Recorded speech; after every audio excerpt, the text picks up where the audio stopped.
So we've talked a bit about the history of Christianity in the United States, and we've highlighted some information concerning the development of churches, particularly black churches. You have this basic knowledge, but now it's time for us to dig just a little deeper. In the bonus reel, I want to take a step back and give you some sense of the social gospel movement as probably one of the best examples of Christianity committed to the world. Now, the social gospel movement is a late 19th century, 20th century development, and it's based upon this thinking, that the Christ event speaks to God's commitment to being within the context of struggling humans. This is how they understand Jesus' ministry, death, and resurrection. God is intimately involved in the daily affairs of people. And so they argue those who are Christ-like also have to be involved in the stuff of human existence. So these social gospel ministers were about the business of addressing issues like poverty.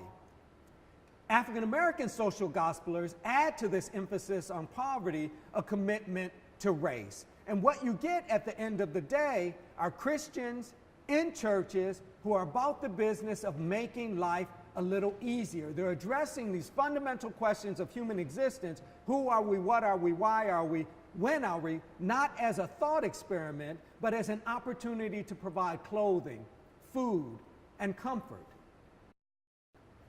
We talked during the session about churches who were a bit concerned about the influence of cultural forms, worldly forms, or secular forms, concerned about their impact on the gospel message.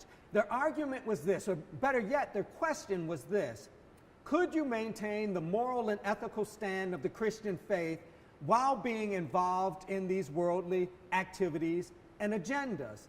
This came to play a major role in some recent developments. Within the context of hip-hop culture and religion, this friction has been graphic and sustained. You've got ministers and others who've argued that there's a certain way of being in the world that is captured in hip-hop culture that runs contrary to the Christian faith. I'll give you one example. Some years ago in Harlem, a prominent minister, Reverend Kelvin Butts, wanted to protest what he understood as the violence within hip-hop culture. And he wanted to do this in a symbolic way. They were going to destroy gangster rap CDs in a public space to protest the violence within this musical form. So you have exemplified here a Christian response to this musical form that challenges it on the level of morals and ethics. But here's the sticking point. It tries to counter the violence within hip-hop culture through an act of violence. I say this as a way of pointing out the fact that there's been an ongoing, energetic debate between hip-hop and churches. I hope the bonus reel has answered some of your questions, but I bet you still have concerns and questions that you'd like to wrestle with. So this is what you ought to do. Pay attention to the questions that the teaching assistants have provided through social media.